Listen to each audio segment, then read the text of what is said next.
used to think there was no greater joy than hearing my granddaughter's laughter echo through this old house.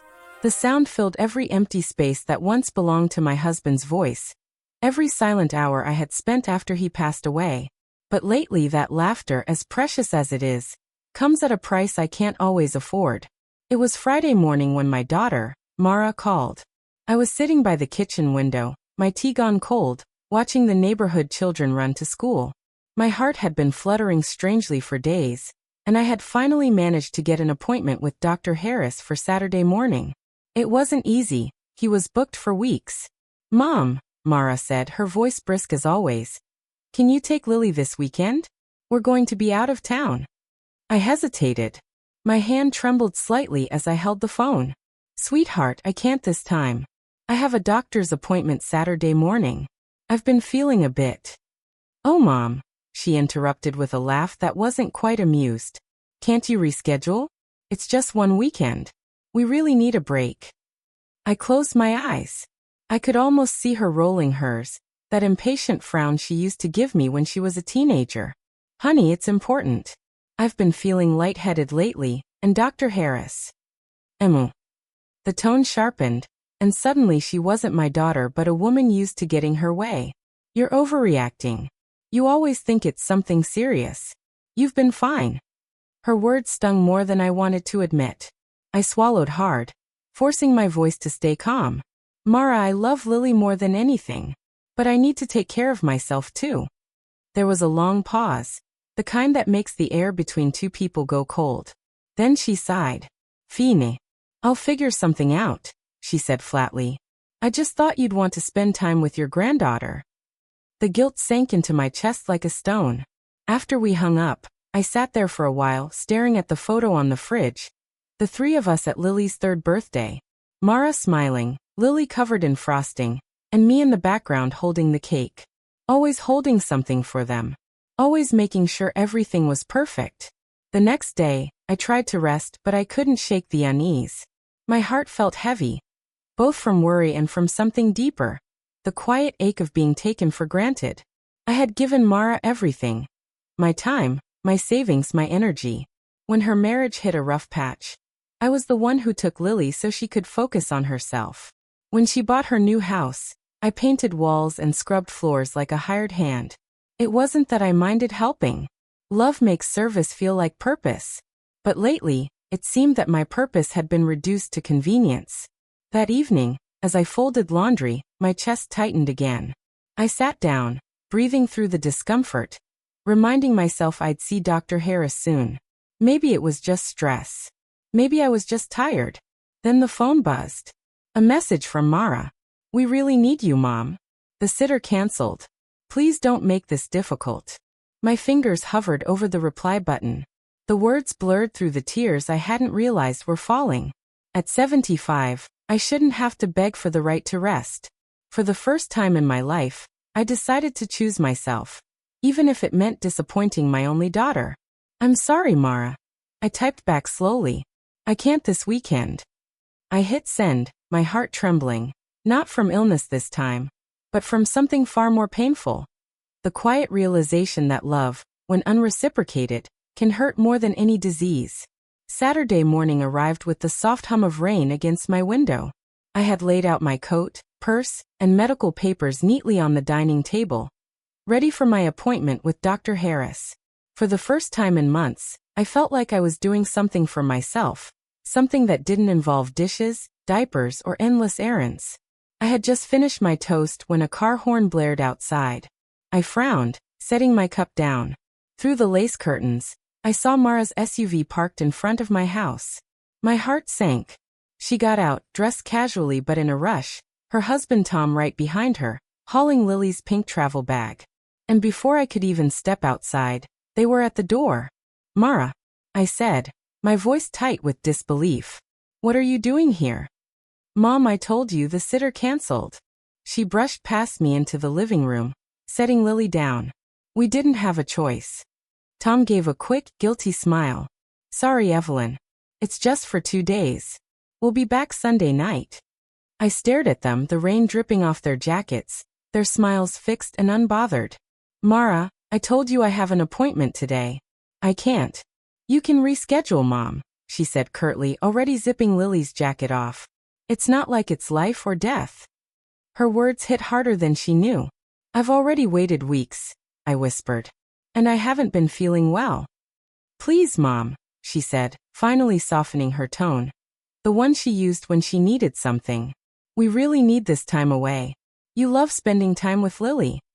Lily, sweet and innocent, ran into my arms. Grandma, I brought my crayons, she squealed. I hugged her tightly, feeling the small heartbeat against my chest. A rhythm far purer than the selfish ones beating in the adults around her. My resolve faltered. How could I say no to that little face? By the time I looked up, Mara was already at the door. You're the best, Mom. We'll bring you something nice from the trip. Trip? I echoed. I thought you said it was for work. But the door had already closed behind them. The rest of the day passed slowly. I called Dr. Harris's office to cancel, my voice barely steady as I apologized for the family emergency. They said the next available slot was in 2 months. I thanked them, hung up, and sat in silence. As I fed Lily lunch and played with her blocks, my mind kept drifting to the way Mara's tone had changed, sharp, commanding, dismissive. I tried to remind myself she was busy, overwhelmed, young. But no amount of motherly reasoning could hide the sting of her disregard. That evening, while Lily napped, I made tea and sat by the window with my tablet.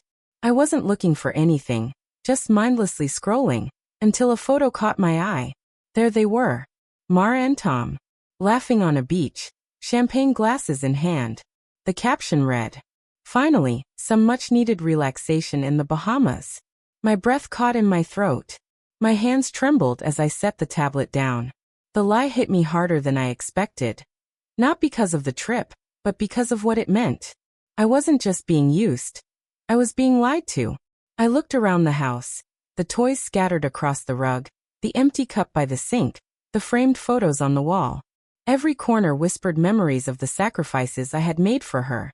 The nights I stayed up sewing her prom dress, the double shifts I took to help pay her college tuition, the money I lent her when Tom lost his job. Every single thing I gave was met with silence, not gratitude. That night, as Lily slept peacefully, I sat in my husband's old chair and wept. Not for the betrayal, but for the realization that I had allowed it. Somewhere in that quiet, broken space, a thought began to take root, soft but unyielding. If they saw me as a burden, perhaps it was time I stopped living as one. And just like that, between the ticking clock and the storm outside, a quiet kind of resolve began to form. The kind that would one day turn into something far more powerful than anger. Revenge. It took weeks for Mara to call after that weekend. Weeks of silence that stretched like an open wound. When she finally did, her voice was light, cheerful, and completely unaware of the hollow ache she'd left behind. "Mom, you won't believe the tan I got," she laughed. "Lily had so much fun, didn't she?" "Yes," I said quietly, though my heart still stung. "She was perfect as always." "Oh good. I knew you'd manage," she replied casually. "Anyway, we should plan another trip soon. Maybe next month." I didn't answer right away. My hand gripped the phone tighter, the ache in my chest deepening. After a long pause, I simply said, "We'll see." That night, after hanging up, I sat by the dining table. The same table where I'd celebrated birthdays, anniversaries, and countless Sunday dinners. I looked around at the walls I'd painted, the curtains I'd sewn, the life I had built that had slowly become invisible to the very people I built it for. Something inside me began to shift. I wasn't angry anymore. I was simply done. I pulled out a notepad from the drawer and began to write. "My dearest Mara, you once told me that being a mother means giving without expectation. I believed that for most of my life. But I've come to realize that giving without appreciation isn't love, it's erasure. I want you to know I don't hate you. I never could. But I've learned something important. Love must go both ways, or it turns into pain." The pen shook in my hand. I stopped, folded the page, and slipped it into an envelope. But I didn't send it. It wasn't time yet. Instead, I started making quiet changes. I met with my lawyer, Mr. Callahan, a kind man who had helped my late husband with our estate years ago. I asked him about selling my house and setting up new arrangements for my will. He raised an eyebrow. You're sure about this, Evelyn? I smiled gently. Quite sure. Within a month, I had sold the old family home. The money went into 2 separate accounts, one for Lily's education, and one I used to buy a small, sunny apartment in a senior living community by the coast. It wasn't grand, but it was peaceful. There were gardens, music nights, and people my age who actually listened when I spoke. For the first time in years, I woke up without the weight of obligation pressing down on me. I tended to the little flowers on my balcony, went for walks, and even joined a book club. I was learning to live again, for myself this time. Mara, of course, was furious when she found out. You sold the house. Without telling me? She snapped over the phone. That was supposed to be mine one day. I took a deep breath, letting the silence linger before answering. The house was never yours, Mara. It was mine. And I wanted to start fresh. She scoffed. Fresh? You're 75, Mom. What kind of fresh start do you think you're having? Her words were meant to sting, but they only confirmed what I already knew. She had stopped seeing me as a person long ago. I'm having the kind, I said softly, that doesn't require anyone's permission. There was a long silence before she hung up. I stared at the phone, a faint smile tugging at my lips. Later that evening, I opened my journal and began writing another letter. This one to Lily. My darling Lily, if you're reading this one day, I want you to know your grandmother loved you beyond words. I hope you grow up knowing that kindness doesn't mean weakness, and saying no doesn't mean you've stopped caring. Always love, but never let anyone take that love for granted. I sealed that letter too, tucking it away in my drawer beside the first one. It wasn't vengeance yet, not in the way people imagine. It was something deeper, quieter. I was building the foundation of a justice that didn't shout or break. It waited. And in that waiting, I found peace, and a plan for the sweetest ending my story could have. A full year passed before Mara showed up at my new apartment. I still remember the sound of her heels echoing down the corridor, sharp, impatient, entitled. I was sitting on the balcony, pruning my flowers, when I saw her through the glass door. Mom, she said, stepping inside without waiting for an invitation. Her voice carried that familiar edge of irritation. You haven't answered my calls. I smiled gently, setting down my shears. I've been busy, dear. The community's been keeping me quite active. We had a poetry night yesterday. You'd have loved it. She frowned, scanning the modest yet bright apartment. The plants, the lace curtains, the shelf of photo frames. You call this living? You sold the house for this. Yes, I said, sipping my tea. For this piece. She let out a sarcastic laugh. Peace. You sound ridiculous. Tom and I could have used that house. We've been having some financial trouble.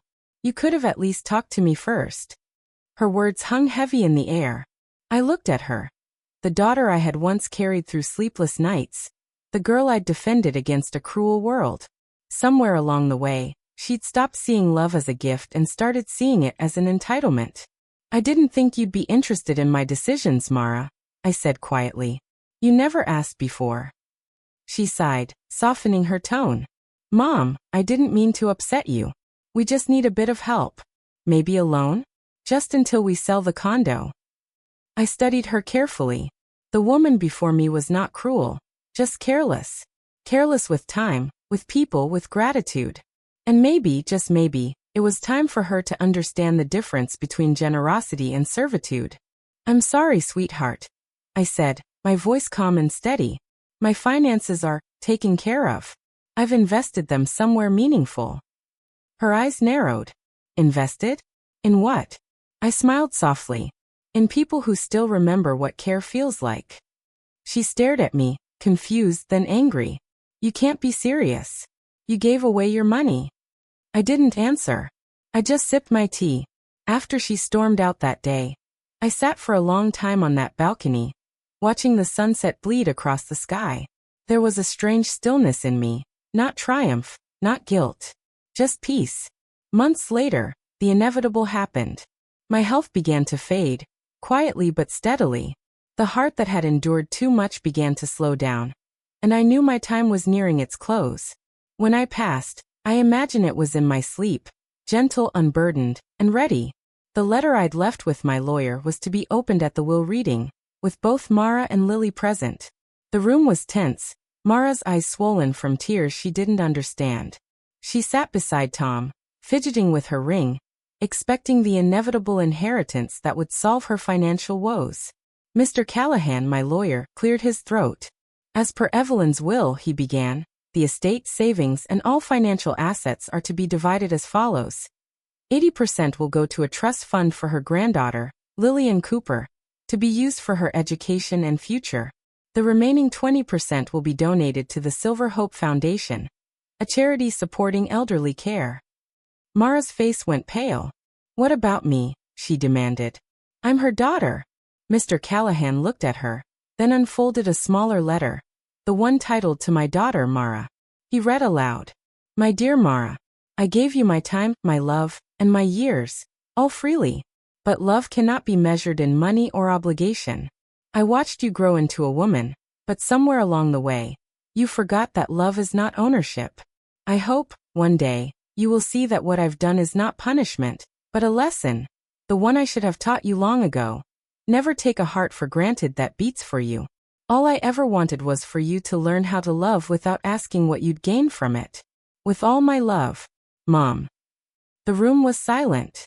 Mara's eyes filled with tears, not of anger this time, but something deeper, regret.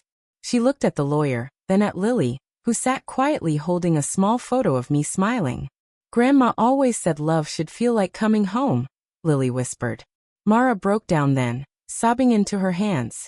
In my small coastal apartment, among the flowers I had once tended, the ocean breeze moved softly through the curtains. Somewhere, I hoped Mara would visit that place one day, not for inheritance or guilt but for understanding. Because my revenge was never about money or spite. It was about remembrance, a final act of love that would echo louder in silence than in anger. And perhaps, that was the sweetest payback of all.